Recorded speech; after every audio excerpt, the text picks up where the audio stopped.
Hey everybody, what's going on? This is Sam from Historic Travels and welcome to another video. And as always, before we get started today, I'd just like to take a quick moment to welcome all my new subscribers and to thank everybody who's been leaving me comments and messages down below. Thank you guys so much. I really appreciate it. And if you would like to take a couple extra steps to help support the channel a little bit more, there's a merch store and a Patreon for this channel in the links below. Thank you guys so much for all your support. Okay guys, the time has finally come to continue the story of the Titanic sister ship, the RMS Olympic. When we last left the Olympic, she was just told by the Carpathia that she did not need to help and rescue any of the Titanic survivors. The Carpathia told the Olympic that everything that could be done had been done, and then they told the Olympic to resume its course. After that, the Olympic then proceeded to Southampton, and at that point, this is where we are going to begin today's video. Alright everybody, well hey, without any further ado, let's get into today's topic. Immediately following the Titanic disaster, the Olympic continued on to Southampton. She arrived at her destination on April 21st, 1912. Now, at the time that the Olympic was still continuing to Southampton, both the British and U.S. inquiries were getting underway. And they decided to use the Olympic over the next several months in a series of tests in order to test some theories into what could have caused the Titanic to strike the iceberg. More specifically, they did maneuverability tests. So basically, they pretended that there was an iceberg directly ahead of the Olympic, and then they ordered the ship to turn in order to time how long it would take the Olympic to miss the imaginary iceberg. And the results of all these maneuverability tests that those guys did with the Titanic sister ship, the Olympic, basically what that showed was, based on how well the Olympic could maneuver, they calculated that they only had about 37 seconds on the Titanic from the moment they saw the iceberg to the moment the ship began to turn, and how long it took until the inevitable collision occurred. So if you ever come across a book or an article that says it was 37 seconds between when the Titanic's crew saw the berg and to the point of collision, we actually don't know that for certain. All of that information comes from those tests they did with the Titanic sister ship, the Olympic. The truth of the matter is, we don't know exactly how long it was between when the Titanic's crew saw the berg to the moment of impact. We have some pretty good educated guesses, but if you ever come across the whole 37-second thing, you now know where it came from. It didn't come from the Titanic, it came from the tests that were done with its sister ship, the Olympic. However, as I said earlier, all those tests with the Olympic would occur over the next several months. But now I want to take a step back and go back to April 21st, 1912, right after the Titanic disaster, and talk about something that happened to the Olympic right after she arrived in Southampton. One of the immediate outcomes that came from both the American and British inquiries into the Titanic disaster was a new law that was put into place that required all ships to now have enough lifeboats on board to accommodate everyone. And now the Olympic, just like its sister ship Titanic, did not have enough lifeboats on board to accommodate everyone. So when the ship arrived in Southampton on April 21st, 1912, the White Star Line quickly scrambled to get as many lifeboats put onto the Olympic as possible so her next crossing wouldn't be delayed. But because they were in such a hurry, they pulled lifeboats from wherever they could.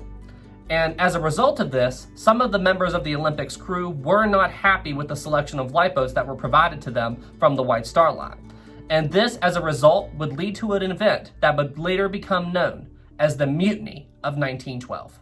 You see, because the White Star Line was in such a hurry to get as many lifeboats onto the Olympic as possible, most of the replacement lifeboats that they got for the Olympic were second-hand collapsible boats.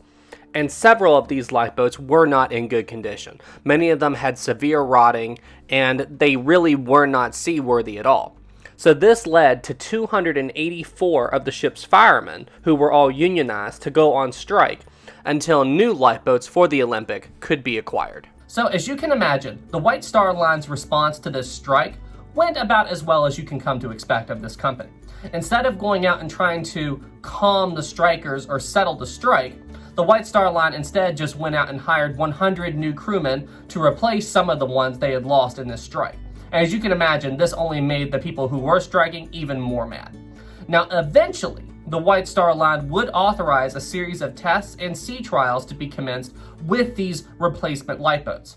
This test was witnessed by several strikers, and it was witnessed by a member of the Board of Trade. They tested 4 lifeboats, and of those 4 lifeboats, only one was deemed to be unseaworthy. This did kinda calm the fears of some of the strikers, but not all. And the member of the Board of Trade who did watch this sea trial or test of these lifeboats said that in his opinion, it was okay that the strikers went back to work. So a good number of the strikers did return to work, but not all. Some of the other protesters wrote a letter to the head of the White Star Line asking if they could replace all these second-hand lifeboats with new lifeboats, but that just wasn't possible at the time. So it seems that all but about 50 or so strikers were calmed down at this point, and that they all agreed to return to work. But of these 50 or so strikers that refused to return to work, they were now not only protesting the lifeboats, but they were also protesting all of the new non-union hires that the White Star Line did. So they wanted new lifeboats, and they wanted all the new hire non-union employees to be fired, which of course this didn't happen. So eventually all of these men were arrested. Now I can already hear you guys in the comments section typing out, what do you mean these men were arrested? Weren't they just striking? On what legal ground could the White Star Line arrest them? Well, basically here's what happened. You see, all these men who were still protesting, they were all firemen, meaning they were the men who shoveled coal into the Olympics boilers. And when they said they weren't going to return to work, they all just got up and left the Olympic. Now, what made this so bad for the White Star Line was that the Olympic was due to sail on another voyage in the next couple of days. And when they left, this voyage had to be canceled because the Olympic did not have enough personnel on board to fuel the ship so it could make the transatlantic crossing.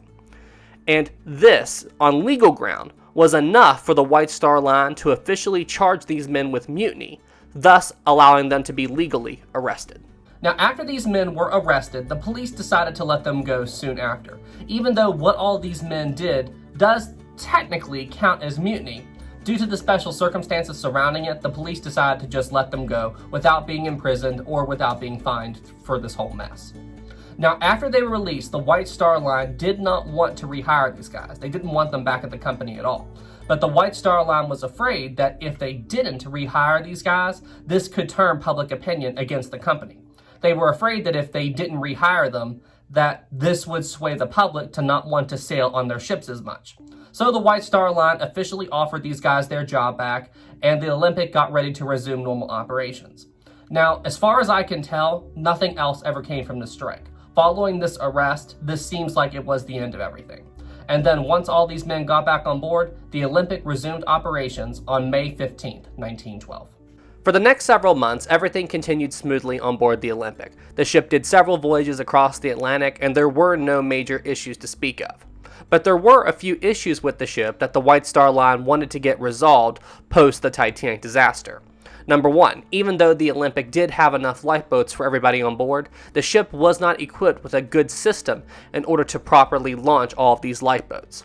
And number two, they had some ideas on how to make the ship safer, so if the Olympic was involved in a collision similar to what the Titanic went through, the ship could survive.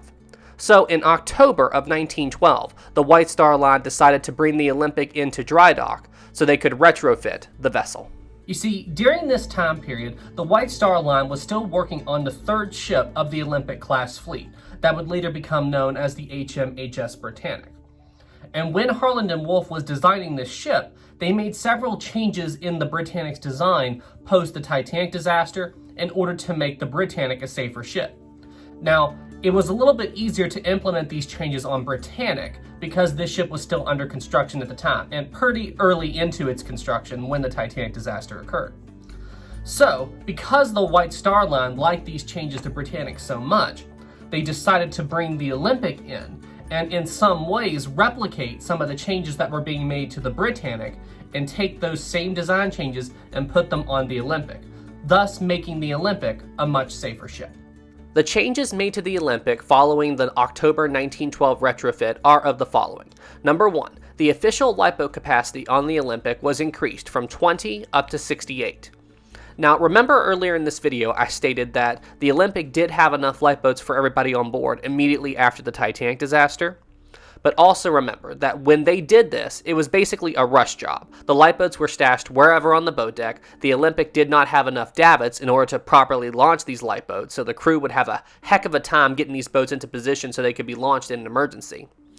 However, all of that changed following the October 1912 retrofit. Immediately following the October 1912 retrofit, all of the lifeboats on the Olympic now had an official spot to sit on the boat deck. And not only that, all of the lifeboats on the ship now had their own davits. So now these lifeboats could be effectively and efficiently launched should an emergency arise on the Olympic.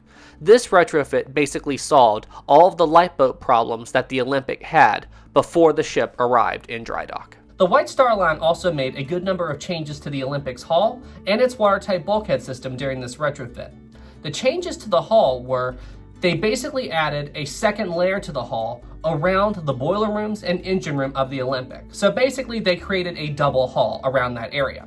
And basically what that would do is, if the ship was to hit something around the boiler room or engine room, the hull was tougher in that area so it could withstand the force of impact better, thus reducing the risk of flooding.